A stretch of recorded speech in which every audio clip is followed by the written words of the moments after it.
ఉండడం వల్ల వారు సెల్ఫ్ రోడ్ యాక్సిడెంట్ చేసుకొని వారు మరణించడం జరిగింది. This is our investigation findings. Sir, సుమారు 13 గంటలు జర్నీ చేశారు వారు హైదరాబాద్ నుంచి రాజమండ్రి వరకు. ఈ ప్రమాదం 7 అడుగుల గుంటలో జరిగింది కాబట్టి వారు ఉదయం చూశారు. స్థానికులు కానీ పోలీస్ డిపార్ట్మెంట్ సమాచారం ఆయన ఆ అర్ధరాత్రి సమయంలో ఎవరైనా చూసి కానీ ఉన్నట్టయితే హాస్పిటల్కి జాయిన్ చేసే అవకాశం ఉంటే బతికే ఛాన్స్ ఉంది కదా. డాక్టర్ గారు మాకు చెప్పడం ఏంటంటే ఇన్స్టెంట్గా డెత్ జరిగిందని చెప్పారు.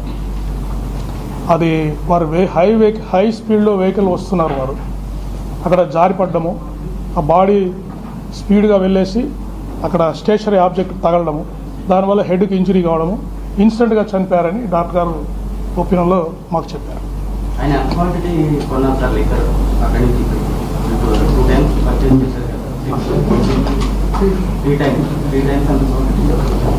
ఇవన్నీ రెడీమేడ్ బాటిల్స్ అండి. అంటే అప్రాక్సిమేట్గా 950 రూపీస్ కొన్నారు. బుడ్వైజర్ మ్యాగ్నమ్ బీర్స్ 2, బకాడి జిన్, జైసాల్మర్ జిన్ 1 కొన్నారు. ఎక్కడ సవేరా లిక్కర్ మార్ట్లో కొన్నారండి. దెన్ శ్రీ ఆదిత్య వైన్స్ కోదాడలో Budweiser Magnum beers 2, Royal Challenge whisky 1 తీసుకున్నారు. నెక్స్ట్ నిపుణ్ టానిక్ వైన్స్ లో బకాడి జిన్ 1 తీసుకున్నారు. ఏమండి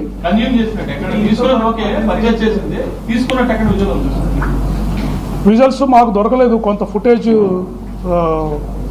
ప్రస్తుతానికి మా దగ్గర ఉంది కానీ అది క్లియర్గా లేదు. బట్ కన్సంప్షన్ చేసినట్టు మనకు ఎవిడెన్స్ ఉంది. పర్సనల్ బిలాంగింగ్స్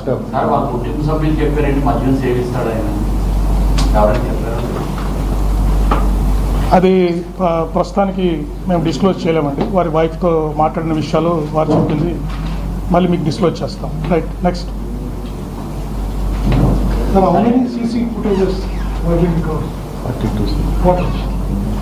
42 CCTV ఫుటేజెస్ అంటే దాదాపు 400 నుంచి 500. అంటే ఇప్పుడు మనకు ట్రాక్ తెలిసిందండి. వారు హైదరాబాద్లో 11 o'clock బయలుదేరారు, ఈవినింగ్ 11:42 చనిపోయారు. సో ఎక్కడైతే వారు ట్రావెల్ చేస్తున్నారో ఆ ఏరియాలో ఉన్న CCTV ఫుటేజెస్ అన్నీ ఆ టైం అప్రాక్సిమేట్ ట్రావెల్ తీసుకుని అక్కడ ఉన్న CCTV ఫుటేజ్ అన్నీ చూసుకోవడం జరిగింది. దాదాపు 400 to 600 CC ఫుటేజ్ మనం వెరిఫై చేశాము. అరౌండ్ 40 to 60 కెమెరాస్లో మనకు ఎవిడెన్స్ దొరికిందండి. సార్ చిన్న విషయం సార్, లాటాప్ బాటిల్ తీసుకున్నట్టు చూపిస్తుందో వచ్చిందని ఒక వ్యక్తి పొద్దున్న సాయంత్రం లాటాప్ బాటిల్ ఇంత జర్నీ చేయగలరు సార్ అసలు? అంటే అది that depends on the condition of the driver. ఇప్పుడు కొత్తగా ఆల్కహాల్ తీసుకుంటే అది వారికి ఎక్కువ మత్తు కలగచ్చు. కానీ అందుకే మీకు హిస్టరీ చెప్పాను. లాస్ట్ మార్చిలో కూడా వారు ఒకసారి ఇక్కడికి వచ్చినప్పుడు 2 సార్లు వైన్ షాప్కి వెళ్ళి వారు లిక్కర్ తీసుకున్నారు. అంటే వారికి ఇదివరకు కూడా అలవాటు ఉంది అని చెప్పేసి మనకు క్లియర్గా ఇండికేషన్ తెలుస్తాం. కాబట్టి ఆటోమేటిక్గా కొంత వారికి రెసిస్టెన్స్ కూడా డెవలప్ అయి ఉండొచ్చు. లిక్కర్ కన్జంప్షన్ చేసినా కూడా కంట్రోల్ చేసుకొని డ్రైవ్ చేసే ఉండొచ్చు. కానీ ఆ రోజు మీరు అబ్జర్వ్ చేస్తే 3 times ఈ consumed liquor according to the evidence. అందువల్ల ఎక్కువసేపు జర్నీ చేయడం, ఆ రోజు ఎండ ఉండడము, అవన్నీ కంట్రిబ్యూటరీ ఫ్యాక్టర్ అయి ఉండొచ్చు. ఆయన మందు కొట్టకూడదు, డ్రైవింగ్ చేసేటప్పుడు రెడ్ లైట్ పోయినప్పుడు డ్రైవ్ చేయకూడదు అని తెలియకుండా వెళ్తారా? అది వారు ఎందుకో అందరూ మనకు విట్నెస్ చెప్పిన ప్రకారం కూడా ఎక్కడ వారు వారించి రెస్ట్ తీసుకోండి, తర్వాత కొంచెంసేపు ఉండండి, ట్రీట్మెంట్ ఇస్తామంటే తప్ప కూడా వారు ఎవరికి కోఆపరేట్ చేయలేదండి. హరీగా ఉన్నారు. వెంటనే అక్కడ ఫర్ ఎగ్జాంపుల్ పారామెడికల్ స్టాఫ్ వచ్చారు, వారు ట్రీట్మెంట్ ఇవ్వడానికి ట్రై చేశారు. వారు అక్కడే ఆగిపోయేసి కొద్దిసేపు ట్రీట్మెంట్ తీసుకొని రెస్ట్ తీసుకెళ్ళొచ్చు. బట్ వినలేదు. నేను ఆల్ రైట్ అని చెప్పేసి వారు బయలుదేరి వచ్చేసారు. తర్వాత అక్కడ ఒకచోట పడిపోయారు. ఇక్కడ ఒక ఫుడ్ ప్లాజా దగ్గర పడిపోయారు. బస్సు కూడా వారికి మేజర్ యాక్సిడెంట్ మిస్ అయ్యారు.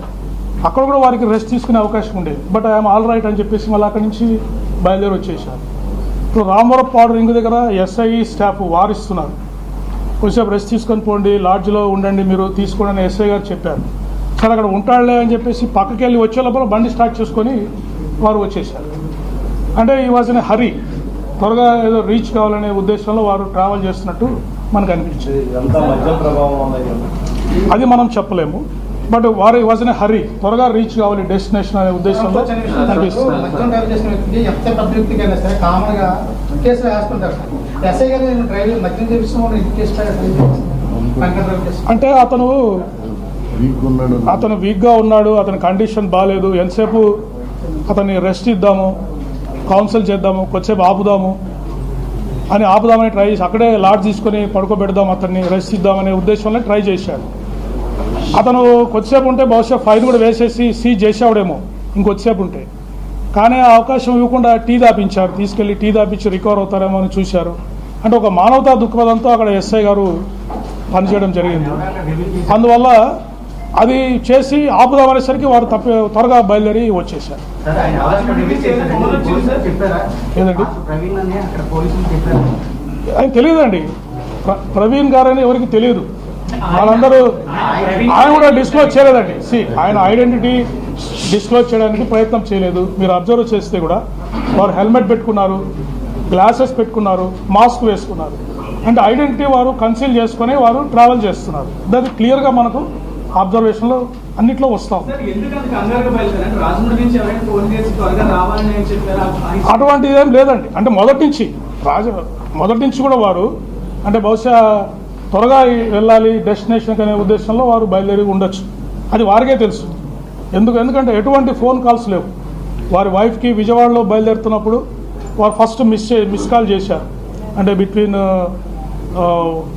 రాంబరపాడు అండ్ విజయవాడ ఫోన్ చేస్తే ఎత్తలేదు. ఎత్తకుంటే వాళ్ళ ఫ్రెండ్కి ఫోన్ చేశారు మరి వైఫ్, నాకు కూడా దొరకట్లేదు ఏమయ్యారు అని చెప్పేసి దాన్ని డిస్కస్ చేసుకున్నారు. కానీ కొద్దిసేపటికే విజయవాడ దాటే టైంకే మళ్ళీ వీరే ఫోన్ చేశారు, నేను విజయవాడ దాటుతున్నానని చెప్పి పొడిగా మాట్లాడి పెట్టేశారు. సో వైఫ్ థాట్ ఇంకా అయిపోయింది వెళ్ళిపోతున్నారులే అని చెప్పేసి ఆమె కూడా పట్టించుకోలేదు.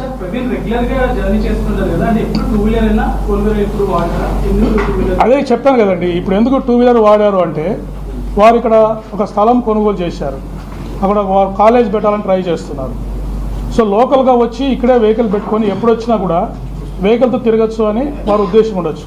అది ఇన్వెస్టిగేషన్లో ఏమి రివీల్ అయిందంటే హైదరాబాద్లో వారి ఫ్రెండ్ ఎవరైతే వారి క్లోజ్ అసోసియేట్ ఉన్నారో మోటార్ సైకిల్ రిపేర్ చేయడానికి వెళ్ళారు. వారు మోటార్ సైకిల్ రిపేర్ చేస్తే నేను రాజమండ్రికి మోటార్ సైకిల్ మీద వెళ్తున్నాను అంటే, రాజమండ్రికి మోటార్ సైకిల్ వెళ్ళొద్దు, ట్రైన్లో పంపించి నువ్వు పో అని చెప్పి, అక్కడ అవసరం ఉంటుంది రాజమండ్రిలో మోటార్ సైకిల్తో అంటే ట్రైన్లో పంపించి నువ్వు పోయా అని చెప్తే కూడా వినకుండా వారు మోటార్ సైకిల్లో ట్రావెల్ చేశారు.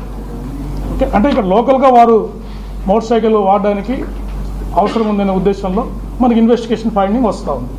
సార్ ఇప్పుడు మొత్తం అందరూ చెప్పేది ఏంటంటే ఆ మాస్క్ హెల్మెట్ ఉన్నది ప్రవీణ్ గారు కాదు అనేది పెద్ద డిబేట్ బయట నడుస్తుంది సార్. కుటుంబ సభ్యులు ఆయన కన్ఫర్మ్ చేశారా లేదా? కుటుంబ సభ్యులు కాదు, మనం టెక్నికల్ అనాలిసిస్ చెప్పాం కదండి. సెంట్రల్ ఫోరెన్సిక్ సైన్స్ ల్యాబొరేటరీలో ఆ గైట్, వారు నడుస్తున్న వ్యక్తి, ఆ ఫోటోలో ఉన్న వ్యక్తి ఫేషియల్ మ్యాచెస్ అన్నీ మనకు మ్యాచ్ అయినట్టుగా ఫోరెన్సిక్ సైన్స్ ల్యాబ్ రిపోర్ట్ వచ్చింది, క్లియర్గా టెక్నికల్గా వచ్చింది. మాస్క్ హెల్మెట్ అనేది కుటుంబ సభ్యులు ఈజీగా ఫైండ్ చేస్తారు. నెక్స్ట్ ఆయన చేసే యూపీఐ పేమెంట్స్ లొకేషన్స్ అన్నీ కూడా టాలీ అయినట్టు రికార్డు. సోషల్ మీడియాలో చాలా మంది హత్య అని చెప్పి సోషల్ మీడియా చాలా యాక్టివ్ చేశారు. ఆ టైప్ ఆధారాలు ఉండడానికి ఏమైనా అవకాశం ఉంది? ఆయనకి ఏమైనా ఇప్పుడు అందుకేనండి, ఇప్పుడు మేము ఎవరైతే పోస్టులు పెట్టారో దాదాపు ఇది 2 వీక్స్ ఇన్వెస్టిగేషన్ జరిగింది, 14 రోజుల వరకు ఇన్వెస్టిగేషన్ జరిగింది. చాలామందికి నోటీసులు ఇచ్చాము, వచ్చారు, అడుగుతుంటే ఏం చెప్తున్నారు, సార్ మాకేం తెలుసు సార్ జనరల్గా మాట్లాడామని చెప్తున్నారు. ఎవరు కూడా ఏమాత్రం ఎవిడెన్స్ నిన్నటి వరకు కూడా ఇవ్వలేకపోయారు.